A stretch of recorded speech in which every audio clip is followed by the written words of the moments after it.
Tonight on News 5 Live, it's official. The Briceño administration and the churches issue a statement on the postponement of the cannabis referendum.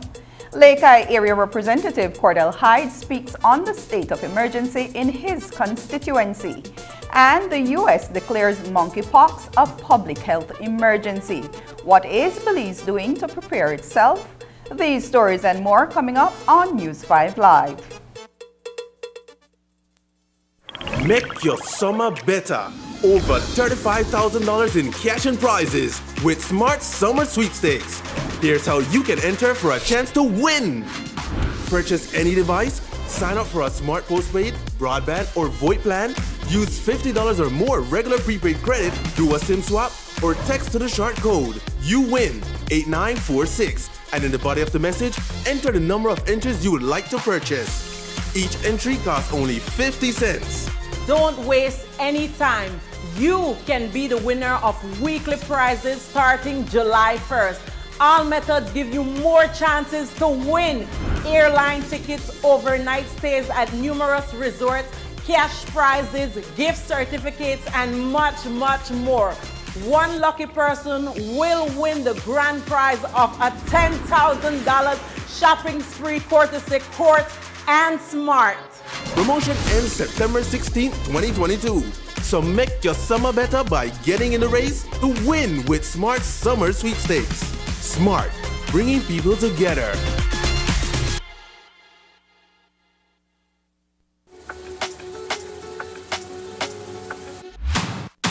Crisp and refreshing, golden in color, blissfully smooth. Lighthouse Lager is a classic European brew with the perfect blend of hops and barley. A flavor that always offers a great drinking experience. All night long, ice-cold Lighthouse is the lager that lets you shine on. Shine on with Lighthouse Lager.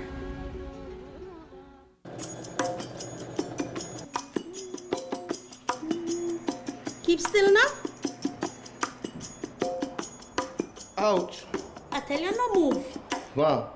You really can't get a mannequin for this, man? Really?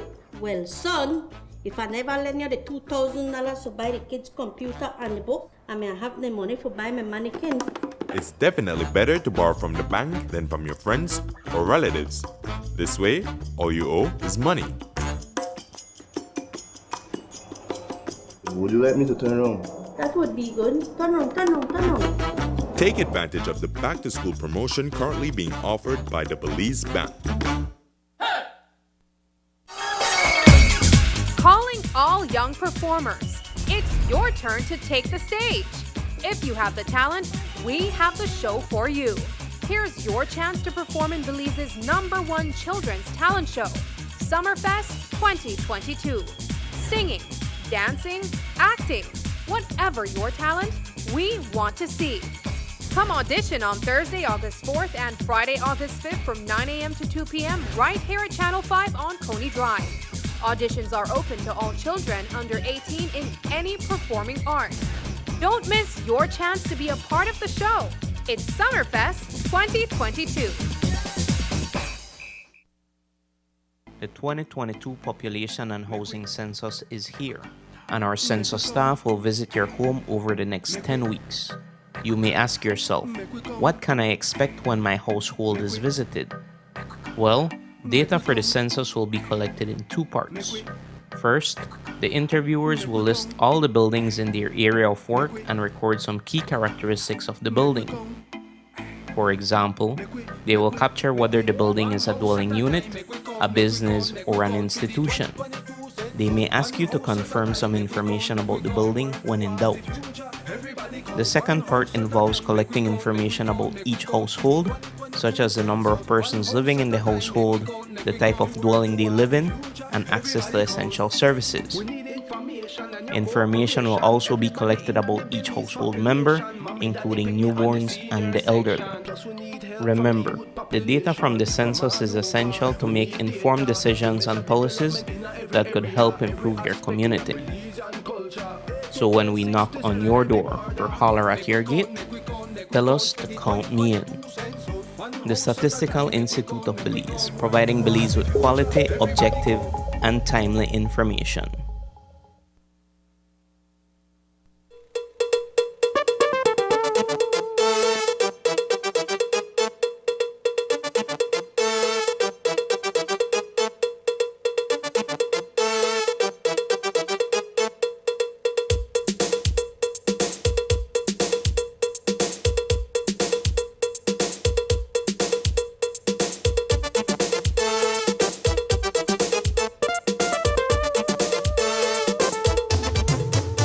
This newscast is brought to you by the Belize Bank Limited. Our country, your bank. Good evening. Welcome to News 5 Live for Thursday, August 4th. I am Annlyn Apolonio. A joint statement was released late this evening from the government of Belize and the churches regarding the issue of the writ of referendum. This follows the church's request for the Governor General to defer issuing the writ until a date to be set. The joint statement mentions in part that the government of Belize recognizes and appreciates the successful effort of the church leaders in garnering the required 10% threshold of petitions to trigger a national referendum on the Cannabis Industrial Hemp Control and Licensing Bill 2022. The release goes over a statement that Prime Minister John Briceño made publicly that the bill would not be brought into force until banking-related issues, that is, as they pertain to proceeds linked to cannabis, are resolved. The churches had been concerned about the negative effect this issue would have on Belize's domestic banks' correspondent banking relationships. The release also refers to a meeting between the Deputy Prime Minister, Cordell Hyde, and other members of cabinet with church leaders to discuss the referendum and the cost of holding a national referendum at this time. Additionally, it refers to Senator Bishop Moses Bengoshe expressing the position of the church leaders in writing and the agreement to postpone the national referendum. The release ends with the following statement. Therefore, the parties agreed to this joint statement. 1. The church leaders, on behalf of the petitioners and the government of Belize, request of the Governor General to defer the issuing of the writ of referendum until a date to be determined. 2. The government of Belize undertakes to introduce legislation at the next sitting of the House of Representatives to mandate the holding of a national referendum on the matter of the bill to determine the will of the Belizean people. 3. In the interest of national unity and cooperation, the parties will continue to dialogue and work together on this matter and all matters of national concern. The church's request to defer issuing the writ came after their letter to Deputy Prime Minister Hyde and meeting in July. During its regular Tuesday meeting, the Cabinet discussed the National Micro, Small and Medium-Sized Enterprise, or the MSME policy and strategy for 2022-2025. The new policy and strategy were approved along with key recommendations and efforts to strengthen MSMEs in Belize.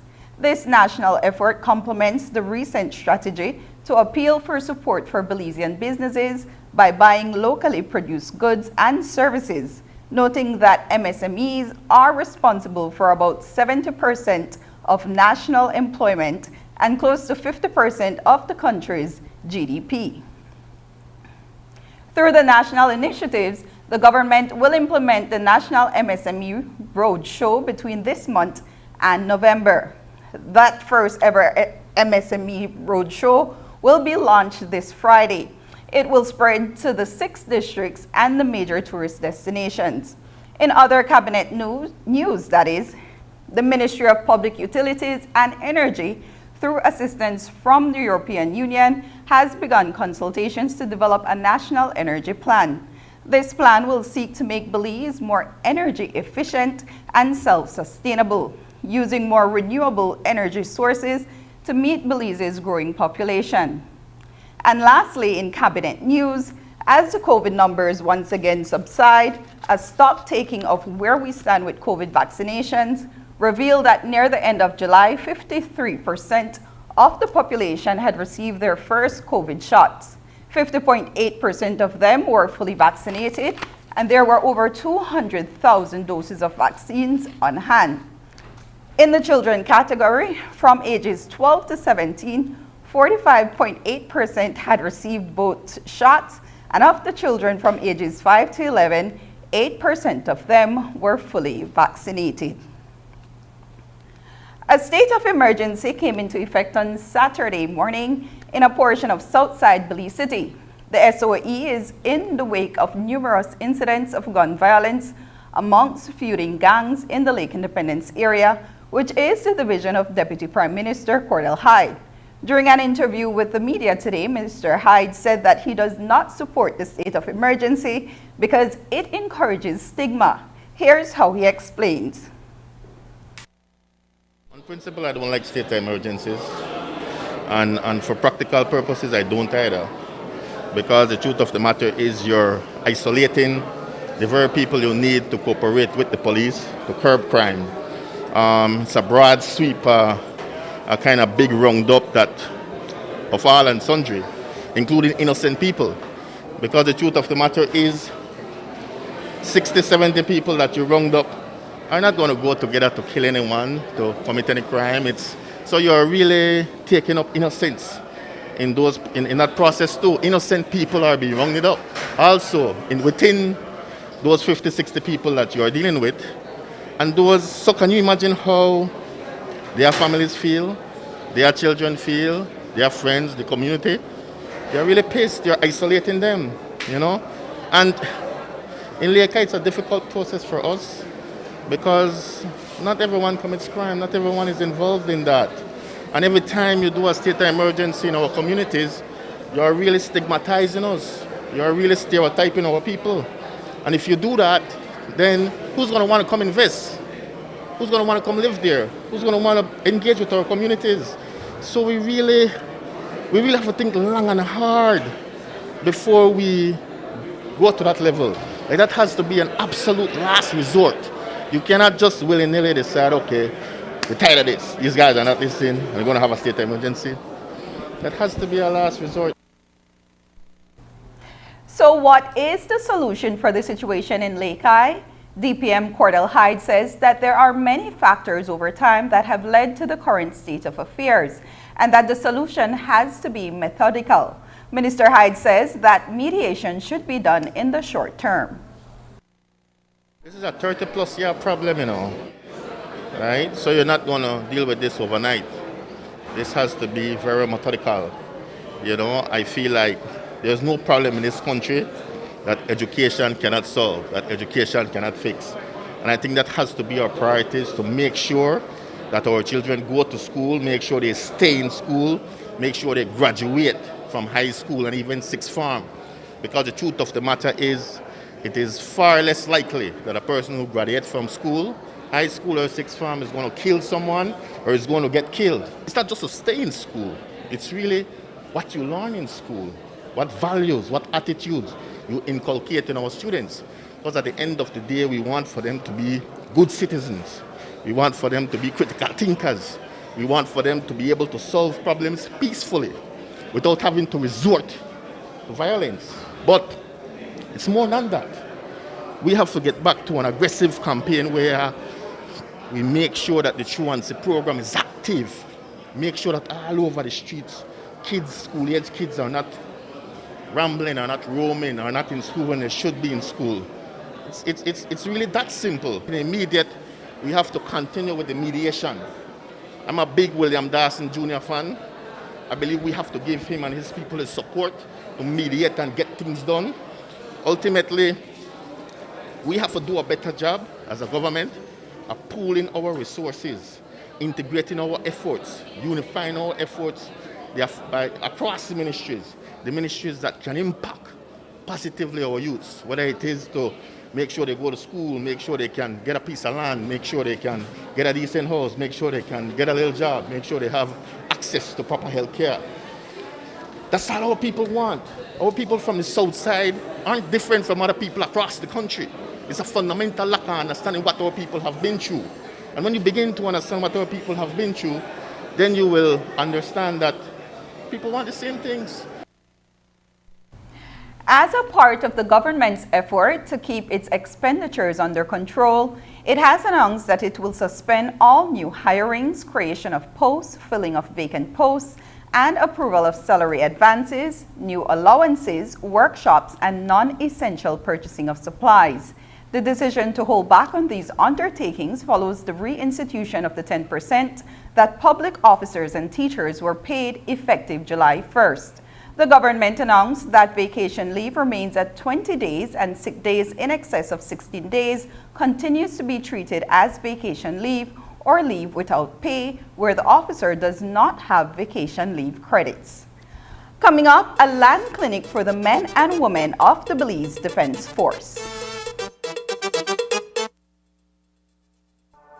Belizeans deserve a fast, dependable, high-quality internet service in their homes for online, virtual classes, and to work from home. It's the new way of life. Diginet is the #1 fiber service that is powering Belize's digital transformation. And now, this reliable fiber service is even more affordable with our new entry plan. For a limited time only, you and your family can enjoy 20 megabits per second of fiber service to your home for only $49 monthly. No more missed classes and interrupted meetings. It's costing you time and money. Diginet is better than cable and better than wireless. Visit a Digi store today to sign up for the best home internet service in Belize. Come see what you've been missing. Same high quality, fast, and reliable fiber service now at an even lower price. For more information, visit livedigi.com/Diginet. Digi, our national telecom. The Social Security Board, in collaboration with the Labor Department, takes this opportunity to remind insured persons of the requirements for compensation when on sick leave. Any employee who has worked with an employer for at least 2 months is entitled to 16 working days of sick leave with full pay every year. This is how it works. Upon approval of a sickness or injury benefit claim by SSD, 80% of the employee's weekly insurable earnings is paid as a Social Security benefit, and the difference in the employee's salary is paid by the employer. This is to ensure that the employee does not suffer any loss of wages when ill. After 16 days, compensation for sick leave is paid as a Social Security benefit only. Some conditions apply. This message is brought to you by the Social Security Board and the Labor Department. Social Security Board, safeguarding you, your family, your future.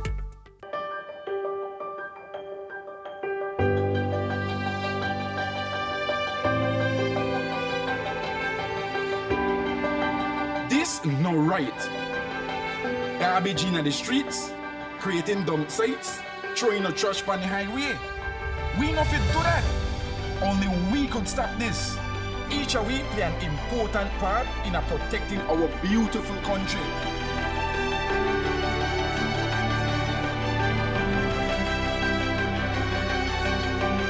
This that we believe.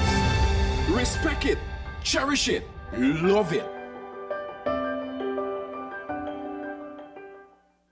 My parents always said, when it's time to build, invest in quality products that last a lifetime, even if it means paying a little more. It is now my turn to invest in my own home, and it's not even a question. It has to be Oran Windows. My contractor recommends Oran because of the heavy-duty construction, the thickest gauge blades on the market, and the dual locks that allow lower louvers to close independently for privacy while the top remains open for airflow. These features make Oran aluminum louver windows the best on the market. With Oran aluminum louver windows, you get strength, durability, and beauty with an added layer of security and protection against debris and damaging winds.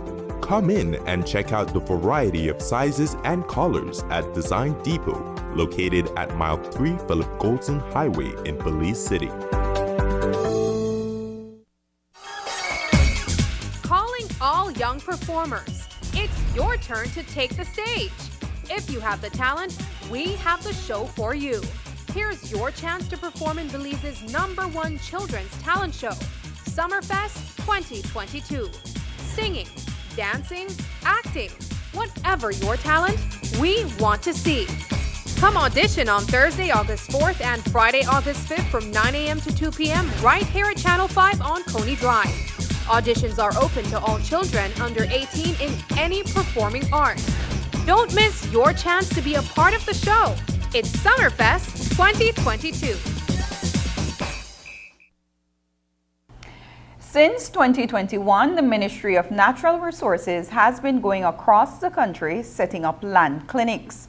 For years, residents have been complaining about the delays in processes at the Lands Department in Belmopan, and the mobile clinic has been established to address just that. Day one of a land clinic was at the Price Barracks, where soldiers and law enforcement officers were being dealt with. News 5's Dwayne Moody reports. Over a dozen land clinics have been successfully carried out since Minister of Natural Resources, Cordell Hyde, embarked on bringing the services of the Lands Department to various communities.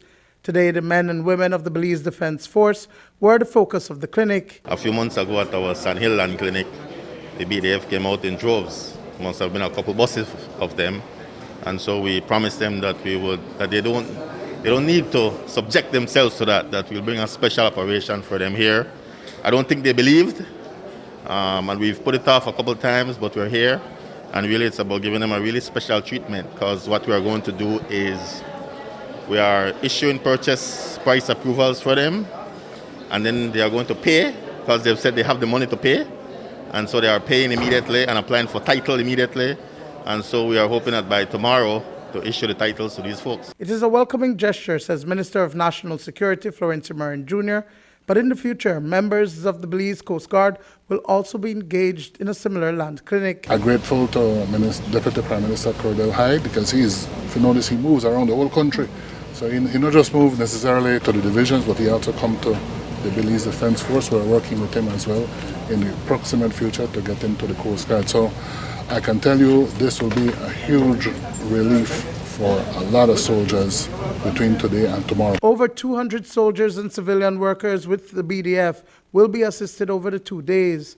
Minister Hyde says that 150 police officers will also be assisted, not to mention public officers, teachers, nurses, and others. We're hoping that by tomorrow we'll have like 150 purchase approvals for the police officers so that they don't get jealous, right?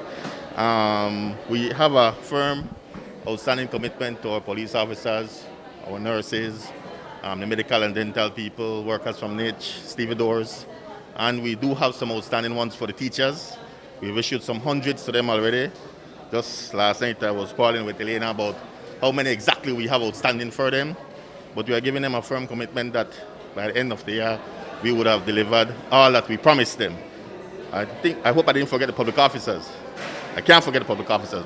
But by the end of the year, I'm keeping my fingers crossed. We know that land is a finite resource and there's a lot of competition for it. How hard is it to find land for people like the BDF soldiers and the police officers and the teachers? Well, it's hard, and it isn't in the sense that we have this firm commitment. So whenever we come upon land, we do our best to ensure that we prioritize these persons who have given tremendous service to the country over years. I don't think they've really been prioritized before in this kind of way. And so we are trying to make good on that. Dwayne Moody for News 5.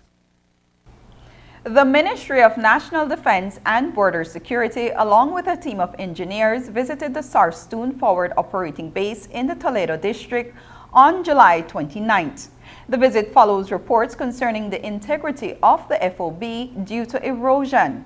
During the trip, engineers conducted a site survey and collected data with a view to make recommendations for immediate and short, medium, and long-term improvements. Once the engineers present their recommendations, the ministry intends on tabling them before Cabinet for consideration. Engineers were there just last week, Friday. We were waiting for their report as to what needs to be done. If you've at least seen some pictures, I know some pictures were circulating. I mean, it's a different kind of a ground, you know. I mean, and under the base, it's almost completely water. even the small ablution and the water tank, I mean, if you notice, they were leaning to our side. So I need to hear what the engineers have to say. They're the professionals. They will tell us what needs to be done. So possibly removing it from that location completely? Let me see what the engineers tell us that needs to be done. No, I mean, I'm not the professional in that, so I prefer to hear from them what they suggest. How important is it, though, for the BDF to remain in that area, given that the continued threat we have from Guatemalan soldiers entering? It is very important. No, I mean, that is why the base is there. No, I mean, so if you notice, we said temporarily moving them to Barranca. So this is not, we have not decided to shift them away from there. No? But again, well, we just need to fix up the place.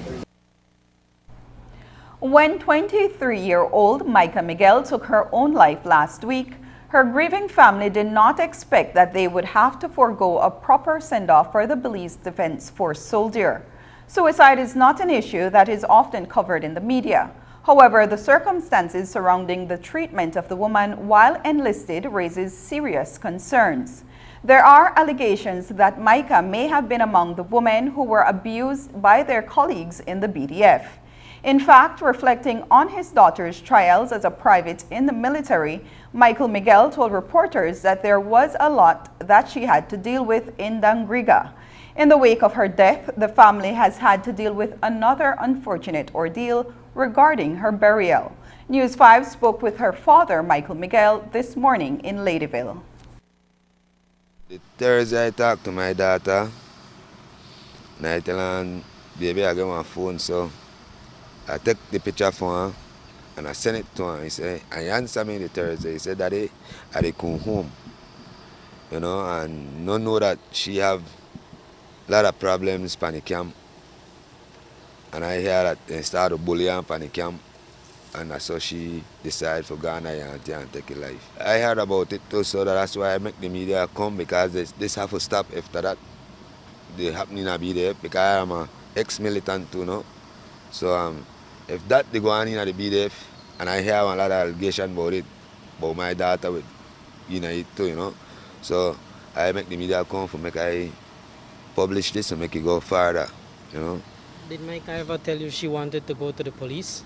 Yes, that's my main thing, because it look like he may get abused in there, because when she for go home from work, sometimes I don't know who no make it come home or whatsoever, because that's the way auntie, you know, not tell me most of the thing, but he tell your auntie. But I never know that when he go on the camp, he must me want to do something on the camp and then put on suicide watch. But nobody from the camp no call me as the next of kin, no call me and tell me nothing, you know. When did you find out? When I find out that when don't happen. Now this man, when we gone to do the autopsy, the doctor want to tell me that we have to bury him today.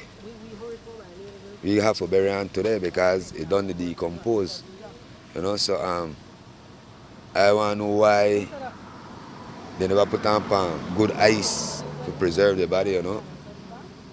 Because they said on a police case that nobody can go see her, you know. When asked about the tragic incident, Minister of National Security Florencia Marin Jr. told the media that there are ongoing efforts to seek psychiatric assistance as well as help with financial literacy for BDF personnel. Minister Marin refrained from responding to questions regarding the family's concerns. We are always speaking with the General, where we're trying to see if we could get more psychiatric help for our soldiers, you know, perhaps even pastoral help for them. And as well, well, not necessarily in the psychiatric part, but we are also talking about some kind of a financial literacy help as well. You know, because the soldiers, they're trained for warfare, so they're not trained for all these other issues, but you know, they have a life to live as well. They have, some of them have families, and they need to know how to be able to manage their home, in particular since they spend a lot of time away from home. Sir, but the family of this soldier, they have a grievance in the sense that they feel like the BDF, that she had been going through some certain assault on the grounds and that the BDF knew about it, and I guess they felt like the BDF didn't do enough to protect her after she had gone through all of this. Firstly, now, can you wait till we have the funeral of the sergeant first before we get into the issues now. The little I will share with you is that the BDF is in communication with the family a bit. But I'd rather, out of respect for the family and for the sergeant, let's put her to rest first. But is the police investigating anything in relation to this incident? The police are involved. After the break, Dr. Vincent Palacio is confirmed as president of the University of Belize. I'm on my way to Belize, where I can get what I need and save some money.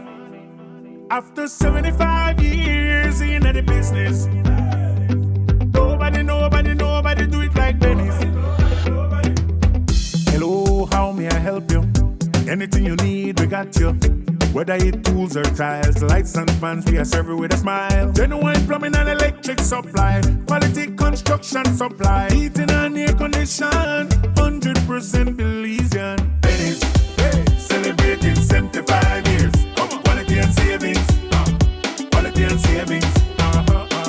Belize, celebrating 75 years. Quality and savings, quality and savings. Belize, celebrating 75 years. Quality and savings. Quality and savings.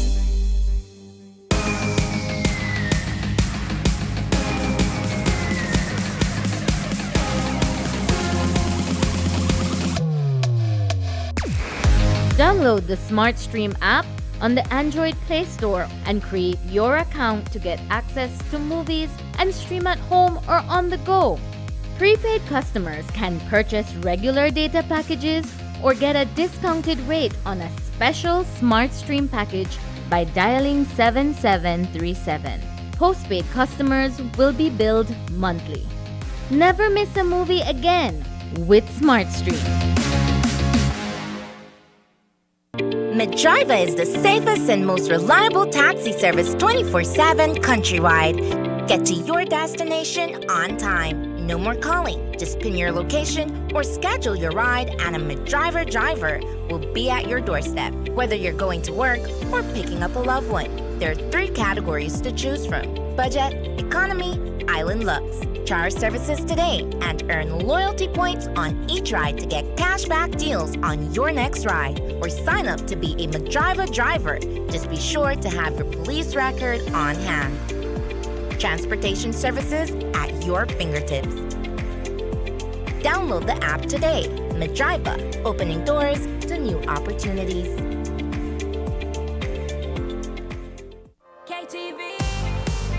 Vote for your favorite KTV contestant by texting the number of votes followed by a space, then your contestant's number, and send it to smart code 5885. Here are this week's contestants. Like the 4th of July, 'cause baby you're a firework.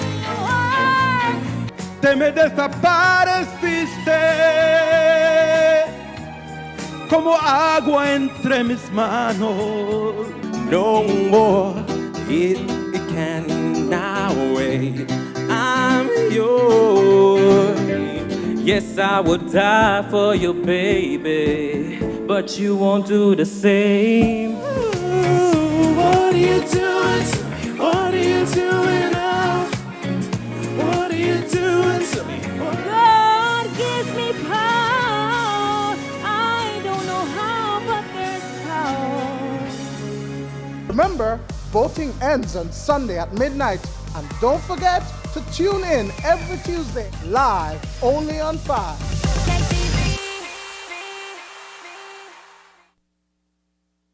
The United States government today declared the monkeypox outbreak a public health emergency, with over 7,000 cases confirmed in the U.S. Neighboring Guatemala announced its first confirmed case on Wednesday, while over 90 cases of the monkeypox has been identified in Mexico as of today. Across the globe, over 26,000 cases have been reported in countries that have not historically reported any case of monkeypox. Only 2 weeks ago, the World Health Organization also declared the outbreak a public health emergency. At that time, Dr. Melissa Diaz-Musa, the Director of Public Health Services, informed us that the Ministry of Health and Wellness is closely monitoring the spread of the disease. With news of greater infections in Mexico and a single case in Guatemala, reporters asked Francis Fonseca, the Minister of Education, about the possible implications for the reopening of face-to-face classes in late August. It's obviously a very important issue, and we've gotten briefings from in cabinet from the Ministry of Health on this issue. So we're confident that our health experts are watching it closely, following it closely. They're on top of it. And, you know, just as we did with COVID at the Ministry of Education, we have to be guided by our health experts. So, you know, we will listen to them. We will follow the expert advice. We certainly hope that it doesn't reach our shores. I think they're trying to do everything they can, but, you know, inevitably these things, you know, get everywhere. They reach everywhere. So we'll just have to, as it is now, there are no cases in our country, and we're proceeding accordingly.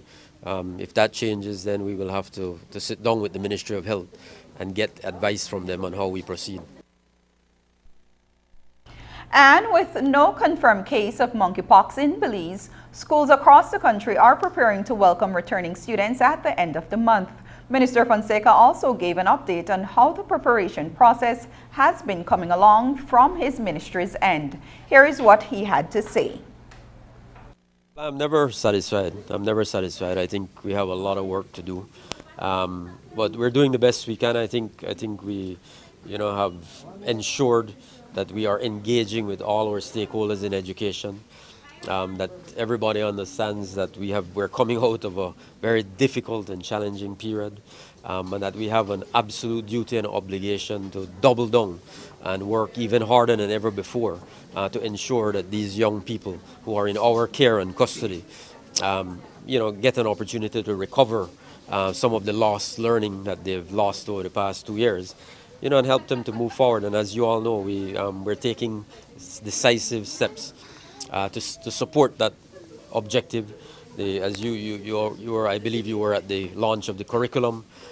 That's a very, very important step in that process. And many other initiatives or education upliftment project on the south side of Belize City.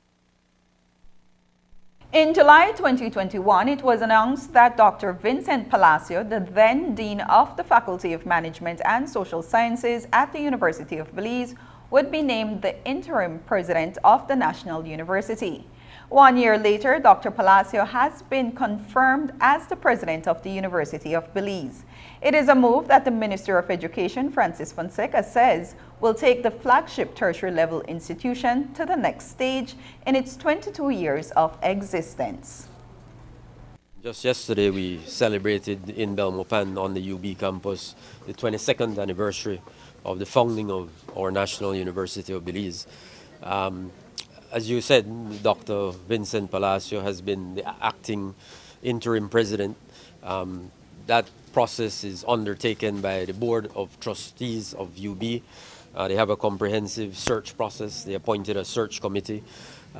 They advertised widely. I think they had, you know, I believe, based on the report we received, I think they had about 6 applicants.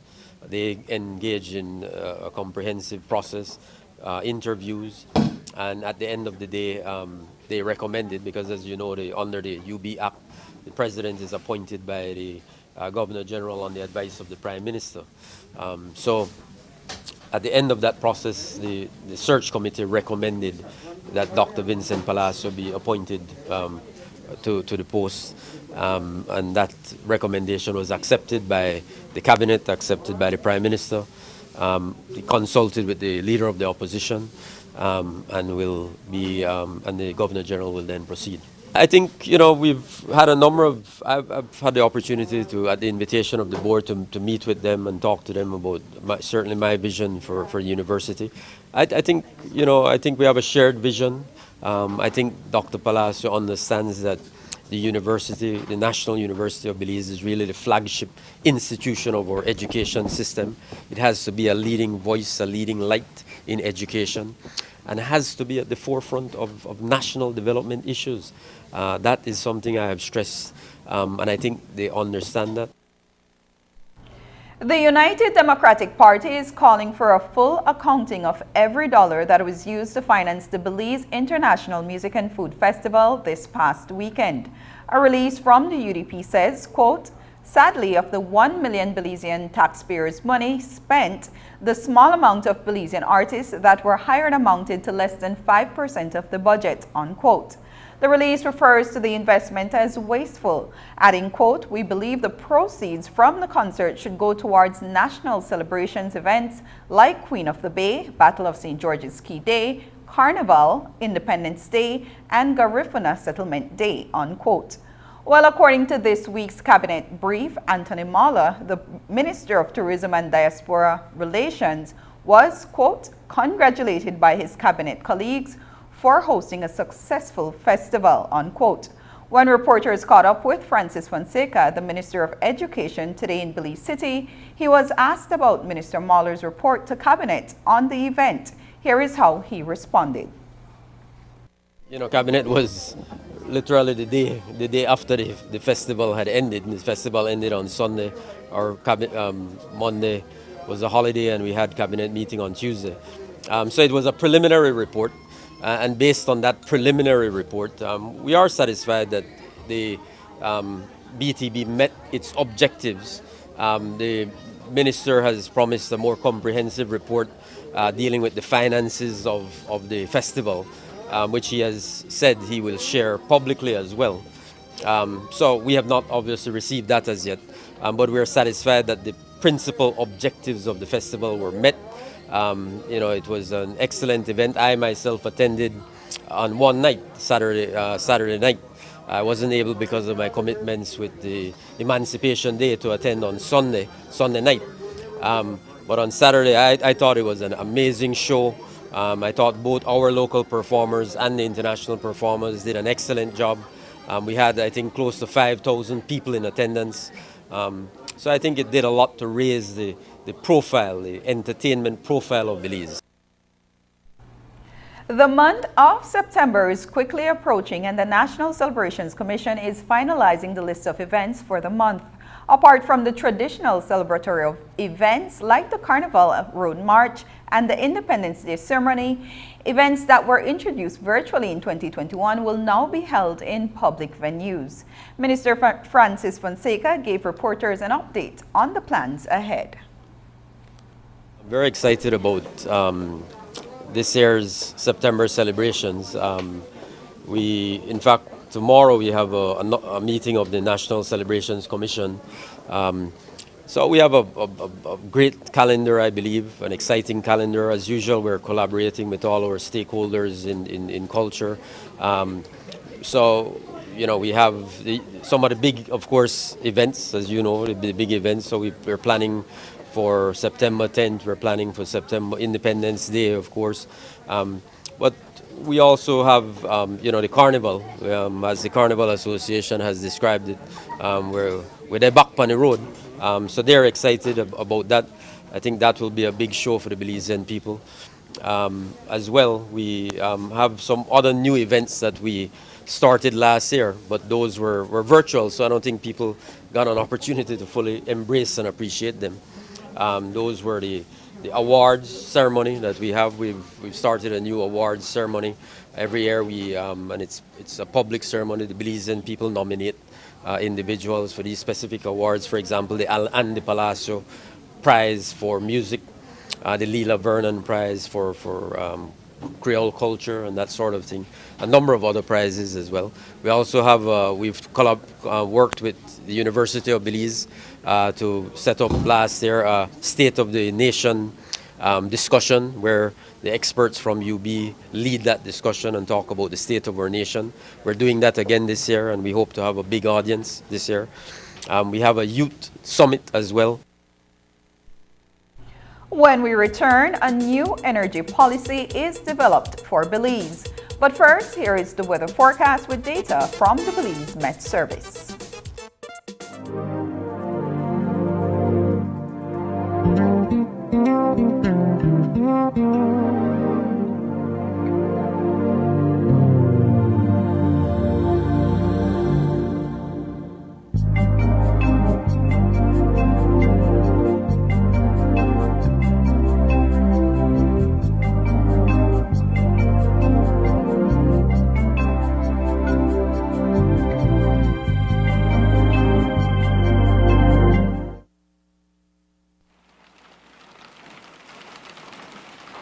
Babe, have you seen the advisory that NEMA just posted? There's going to be a storm. Storm? It's not a storm. That's just a little rain. We'll be all right.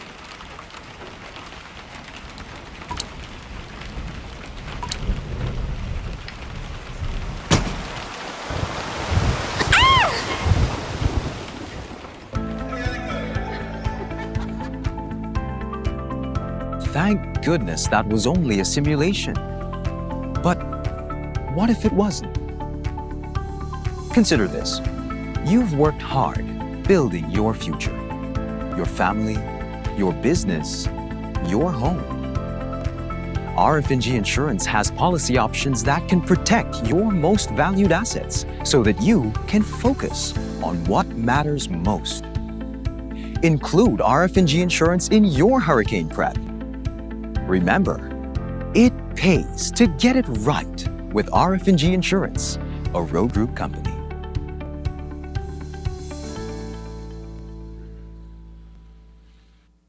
Go back to school and beyond when you upgrade your smartphone or tablet to a Samsung. The affordable line of high-tech devices are the perfect back-to-school tool that you can fit in the palm of your hands. Whether you're shopping for a starter phone or a high-end device, the Galaxy A series has an option to fit your needs. The awesome lineup includes the A03, A12, A13, A22, A23, A33, and Tab A7 LTE and A7 Lite. So unlock these offers and get your 1-year warranty only when you shop at authorized Samsung resellers countrywide, including Cellular World, Digi, Divari, Odette's Home Center, and Westtrack from July 4th to July 31st. Who offers the best home internet experience? The truth is, Digi, of course. Diginet has the largest fiber network and the fastest speeds with the most reliable service. That's more learning, more earning, more gaming, more bonding, more sharing, getting more things done. And now, Diginet is even more affordable with the new entry plan, a 20 megabits per second fiber connection for just $49 monthly, and increased speeds in all plans.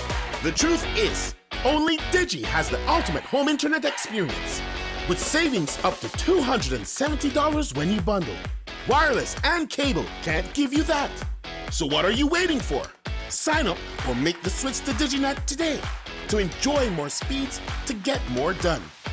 Digi, our national telecom.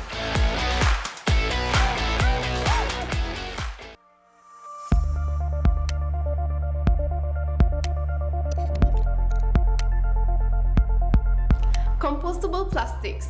To understand what a compostable plastic is, we need to know that composting is a natural way to recycle decomposed organic material like oranges or banana peels. So, a compostable plastic is similar to the banana peel in the sense that it also undergoes biological decomposition in a compost site and doesn't leave any toxic residue.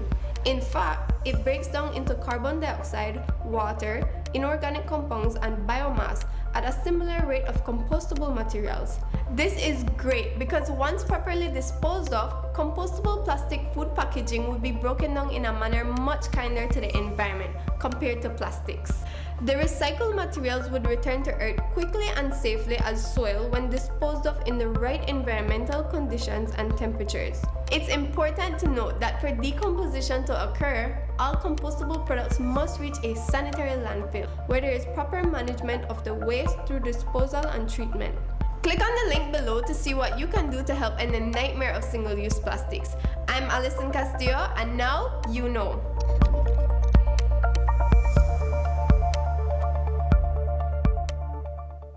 KTV. Vote for your favorite KTV contestant by texting the number of votes followed by a space, then your contestant's number, and send it to smart code 5885. Here are this week's contestants. Like the 4th of July, 'cause baby you're a firework. Te me desapareciste como agua entre mis manos. No more, it can now wait. I'm yours. Yes, I would die for you, baby, but you won't do the same. What are you doing to me? What are you doing now? What are you doing to me? God gives me power. I don't know how, but there's power. Remember, voting ends on Sunday at midnight. And don't forget to tune in every Tuesday, live, only on 5.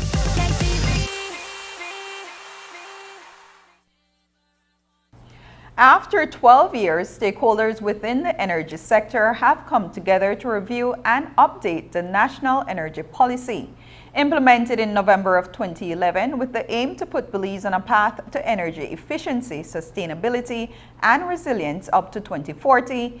The emergence of new and advanced renewable energy technology has prompted stakeholders to return to the table. Today, the first of several rounds of stakeholder consultations were held in Belize City. News 5's Paul Lopez was there and filed the following report. Energy. We use it in our daily lives to power our homes, our workplaces, our streets, and even our vehicles. With such heavy reliance on energy, across the globe, countries are looking to more renewable sources like hydro, wind, and solar. In Belize, stakeholders of the energy sector met today to discuss improvements that can be made to the nation's energy policy. Jose Arbina, the CEO in the Ministry of Public Utilities, shared on the objectives of this consultation process at the opening of today's event. A well-designed energy policy reduces pollution, cuts customer costs, and minimizes dependency on foreign energy supplies.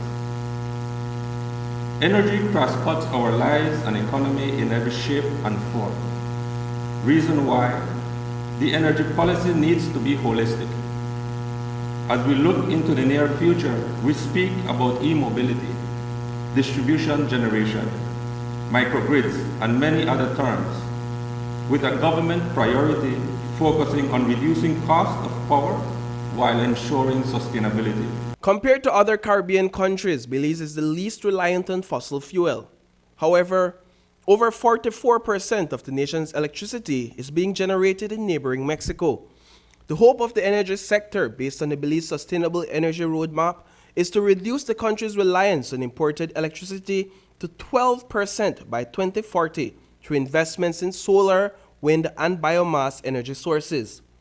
Devon Gardner, the policy expert collaborating with the Energy Unit in this undertaking, spoke with reporters. A big part of what is emerging is obviously the issue of how do you deepen the amount of indigenous renewable energy options that there are available to countries. Of course, recognizing that some are more cost effective than others, but all the countries, including Belize, stakeholders seem to be very keen, especially as technologies improve for you to do so, to deepen the amount of renewable energy that are able to be accommodated in a practical way within the energy system. That's one thing. Another thing that is emerging as a constant theme is something that probably is the most common but overlooked phenomena in the region and in Belize as a whole. How do we become more efficient in the way in which we access and move and use energy? How is it that we can put in energy management, energy efficiency, and energy conservation measures that allow us to squeeze more US dollars of GDP out of every single barrel of oil that we use within our society? The argument here is that Belizeans generally consume energy in a manner that is inefficient. More efficient energy consumption across the country through regulations would allow for a greater return on the investment made by the government of Belize. The transport sector is one such area where this shift is beginning to take effect across the Caribbean. Within the context of electrification in the transport sector, it is very important because as a first, in the first instance, what you will get is a significant amount of energy efficiency improvements because it is because of the sheer change in technology. And electric vehicle technology is much more efficient in the way in which it is designed, in the kind of efficiency gains that you would have. It would be much higher compared to an internal combustion engine because of the natural physics of the system. The second issue is that as you green your electric grid, as you put solar into your electric grid, as you put hydro into your electric grid, as you put wind into your electric grid and diversify your electric grid with green options, your transport sector that is plugged into that grid would benefit from that renewable energy input. The Belize Sustainable Energy Roadmap finds that policymakers, including the ministers of government, CEOs and business leaders must take a participatory role in seeing greater reliability, cost effectiveness, development, and social cohesion within the sector. Today's engagement included thematic breakout sessions and group discussions to chart the way forward. Dion Kelly, the energy planner in the energy unit, spoke on the timeline. We are seeking top-level approval from within the government.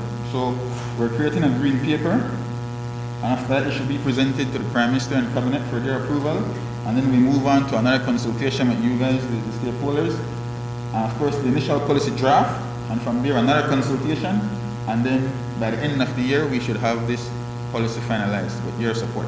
Reporting for News 5, I am Paul Lopez.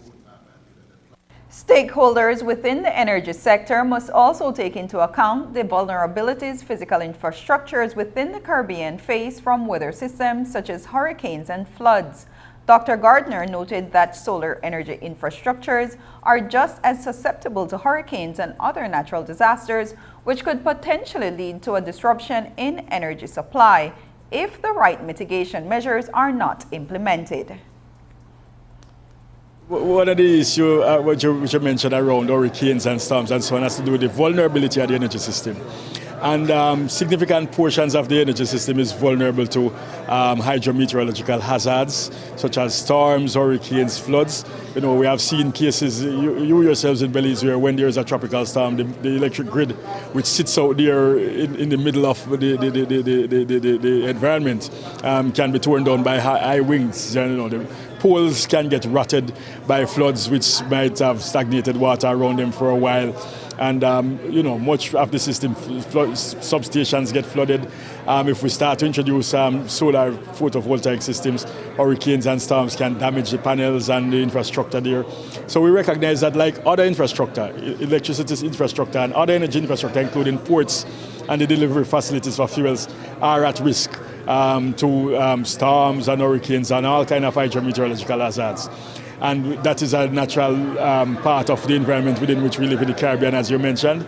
So what we are trying to do through the policies to address something that we have started doing in a more informal way, which is how do we build planning that takes into account the risks that the infrastructure that we have already are facing, and the risks that any planned infrastructure for the future would likely face as we build them out. So in a sense, you are doing quite a bit of forecasting. Several months into the construction of a new crossing to replace the existing Hullover Bridge, work remains on a schedule and the spending remains within budget. Today, Engineering Coordinator at the Ministry of Infrastructure Development, Evandale Moody, explained to News 5 that the work should be finished within the 24-month timeline. The project commenced in October 2021, and we have a duration of 24 months to complete that structure. So far, we are approximately about 9 months into the construction of the new bridge, for which we have utilized approximately 24% of the funding for the project. And we are about 37% of the duration completed to date. We have made significant progress since we began. On the south side, which is coming from Belize City, we have a retaining wall that we are supposed to build, which is approximately 60 meters in length. We have completed that as well. We haven't had a significant impact, I believe, on the traffic management itself. Reason being that the new structure is off alignment. So we're still utilizing the old structure and the old alignment. So it hasn't impacted us that much. Where we will be impacted is when we're tying in the new alignment to the existing road, which will happen at 2 points, one on the south and one on the north. But we don't expect that to occur until possibly later next year. The only traffic issue we have, which we're trying to deal with as we go along by putting out notices and so forth, is the transportation of the bridge girders which takes some time, and it takes up the entire existing Hallover Bridge once you're crossing those girders to the south side. So we've gone through that once 2 weeks ago with the transportation of 6 girders, and we will go through that again this coming Sunday, the 7th, where we will be installing another 6 girders. Modi also brought us up to speed with the repair works being carried out further up near mile 7 on the Philip Golson Highway, where a portion of the highway was washed away some time ago. He informed that the ministry has faced some challenges with that project. We had to go through a lengthy process to obtain a contractor, so we had to go through the full procurement process. So we went through that. We were able to procure a contractor to do those works, which is M&M Engineering consultant. The works have progressed so far relatively slow for the mere reason that we had some issues with the fabrication of the piles, the sheet piles, because we had delays in the construction of the formwork to produce those piles because of the acquisition of steel and so forth that we need from outside Belize. So we had some delays there, but we were able to encounter little challenges after that in respect to the fabrication of the piles. We have approximately 172 piles that we have to fabricate. To date, we've completed about 90% of that. And we have commenced with the installation of those piles as well. One of the challenges that we have encountered driving the piles now is that there's a number of debris in the river that we have to remove. We don't know about those debris until we start driving the piles. And so that has delayed us a little bit in the driving and installation of the piles, but we're hoping that we could pick up some momentum going forward with that and try and get those piles completed within the next, I would say, about 15 to 20 days. As if the challenges with debris and construction were not enough, the human element is also compounding the problem for the ministry, not only at the Mile 7 rehabilitation area, but also at other ongoing infrastructure projects countrywide. Moody told us that people are stealing signs from areas where roadworks are happening. This could result in preventable traffic accidents, he pointed out. Whenever we put up signs, some of the signs are stolen at night. And so we have an issue there replacing these signs because we have to pay the contractor if they keep stealing the signs. But we have to ensure that we have the best traffic management as we can going through that area. We know it's a hazardous area. And so the idea is to try and expedite those piling works as quickly as we can so that we could open back the road as quickly as we can as well. Cannot say, to be honestly, I cannot pinpoint who's stealing the signs because it's occurring on a number of our projects that we're currently implementing. We have the same issue on the coastal highway. We have the similar issue on the Philip Golson Highway that we're upgrading from mile 24 to the border. We have 2 contractors in the north, and they're encountering the same problem whereby we install the traffic signs so that we could manage the traffic movement going through the construction area for the betterment of the motorists and the public at large. However, we keep having these signs stolen. Sometimes they steal even the temporary bumps that we put in place, and those have a significant cost as well. And the idea is to put those bumps in place so that we could slow down the traffic movement going through the construction zone.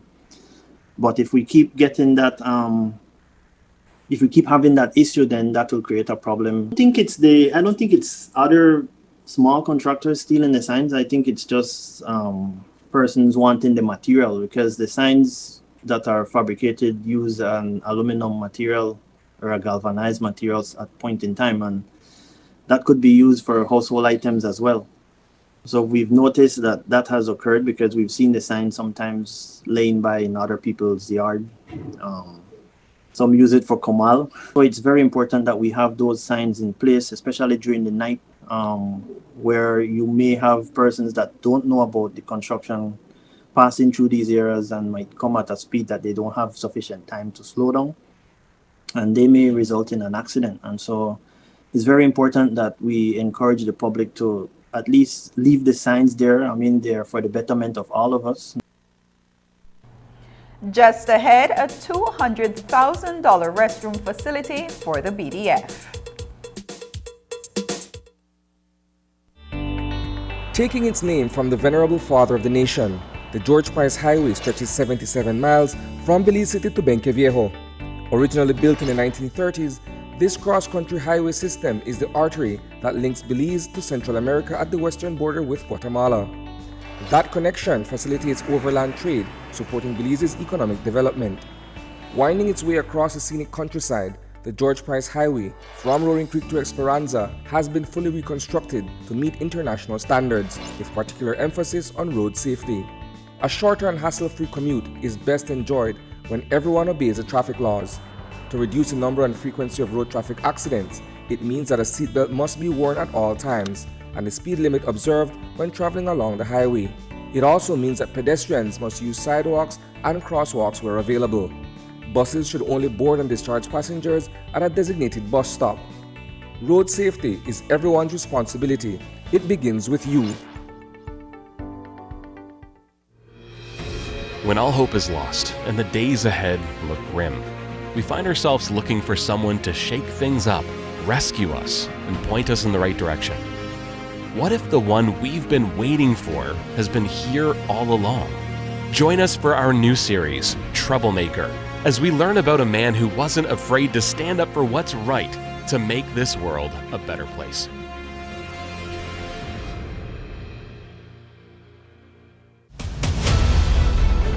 Dwayne Moody, Isani Cayetano, Marian Ali, Paul Lopez.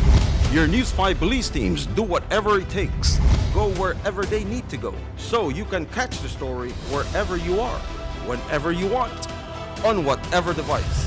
Channel 5 Belize on television, Facebook, Instagram, and YouTube. Because news is now everywhere, all the time. And so are we.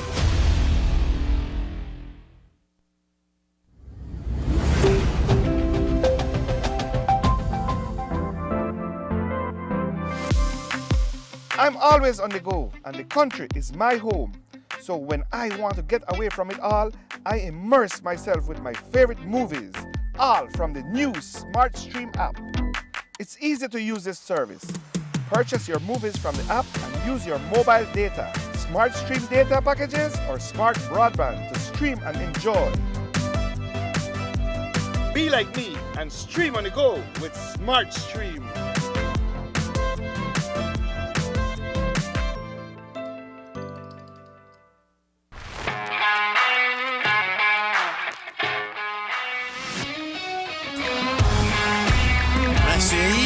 Off goal, what a goal from Leo Messi!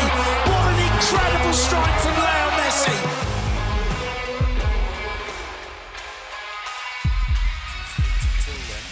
Neymar and Messi is standing over this. Messi! Off goal, what a goal from Leo Great entertainment stays with you, and we bring you great entertainment. Next Gen, the ultimate digital experience.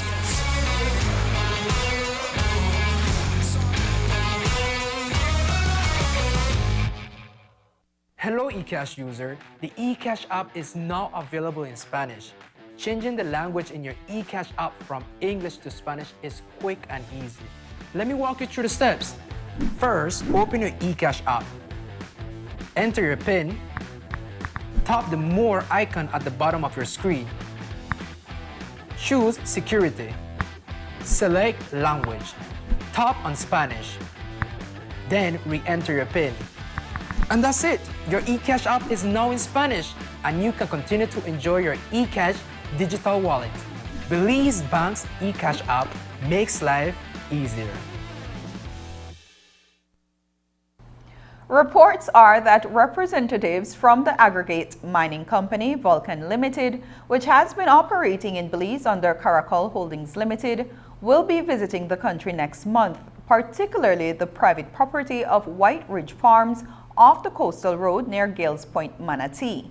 The company back in 2019 obtained a 3-year exploration license to test for limestone on the property using geological mappings, but they weren't issued a mining permit, so they cannot extract minerals from the area. Residents of Gales Point, Manatee have been expressing concerns about the mining plans of the foreign company. Fast-tracked to today, and Vulcan reps are purportedly planning to commence operations. Minister of Natural Resources Cordell Hyde was asked about it. He maintains that no mining permits have been issued to Vulcan Minerals Company. The residents from Gales Point, Manatee have made it absolutely clear to the government that they don't want that kind of activity in their neck of the woods. Absolutely clear for the longest time, at least I can remember, since we've been in government. And I imagine it's even from before they've been clamoring and making that statement. And if we are a government that is of the people, by the people, for the people, then we have to listen to our people. So that's a no-go for us, really. Yeah. So but they've bought the land, so how do you stop them? Yeah, well, they didn't get any commitment from us before buying the land. It's a private sector arm's length deal, I would imagine. They didn't buy the land on the condition that they would get a license to mine. We didn't give any such commitment, at least I didn't. So you're saying that at this point they're in the country to try and set up an operation, but the government simply is not going to approve it? No, we're not having that, sir. 25 students heading into secondary school were awarded scholarships by Digi Belize. These scholarship recipients were selected from across the country based on their academic achievements and financial need. The Digi scholarship will provide each child with the finance needed throughout the duration of their high school experience. They gathered in Belize City today to receive their scholarship awards. Here is a look at how that event went. Today, we come together to celebrate our 2022 Digi Scholars, 25 brilliant and deserving students from across Belize who are making their transition into secondary school with hopeful hearts of achieving their dreams and lifelong aspirations. Our secondary scholarships are awarded to those students who have shown exceptional commitment to their studies through academic excellence and who at the same time demonstrate financial needs. This year, the company received close to 200 applications nationwide, and of these, 50 applicants were interviewed. These interviews were carried out by our dedicated Digi Scholarship Committee, comprised of Digi staff with diverse academic backgrounds from across different functional areas of the company. To accommodate those applicants from our district, we made special arrangements to allow for virtual sessions to ensure that there were no missed opportunities. We at Digi recognize the effort that these 25 young applicants make every day, sometimes in difficult circumstances. But they have done this to 1, further their studies, 2, achieve outstanding performance, and 3, to respond to the endeavors of their families who work tirelessly to guarantee them a good education and better opportunities. You know, it's a great honor and pleasure for me to join you this afternoon for this special ceremony. I've had the privilege of participating in this event a few times before in my capacity as Minister of Education. And it is always an enjoyable, rewarding experience. So I want to, at the outset, thank BTL. I want to thank BTL, thank you, CEO, thank the Board of Directors of BTL, the Scholarship Committee, for being good corporate citizens and for understanding in all my interactions with BTL and Digi. I have always appreciated that Digi understands the importance of investing in education. Simultaneously at the BDF compound at Price Barracks, a ribbon-cutting ceremony was held for the inauguration of a new bathroom facility for senior non-commissioned officers within the force. The ablution has a price tag of over $200,000, and while some may say that it is a lot of money for a small building, Minister of National Security Florencio Marin Jr. told the media today that the welfare of the BDF soldiers is important. We did a tour and a proper evaluation of the status of the force, and at the same time, if you remember, the economic situation was dire.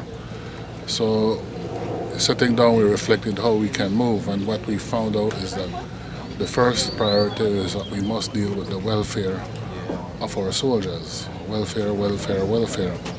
And so we started with the meager resources we had, and we figured, well, I mean, let's start with the ablutions, where the soldiers have to go to shower and do their personal business every day. You know, I figured that is where we start, and so we've been doing them little by little, one by one, you know, wherever we can pull a little resource from here or there to get it done for them. No? I mean, we're looking forward to a rebound of the economy where we can do much, much more. There's a lot more work to be done.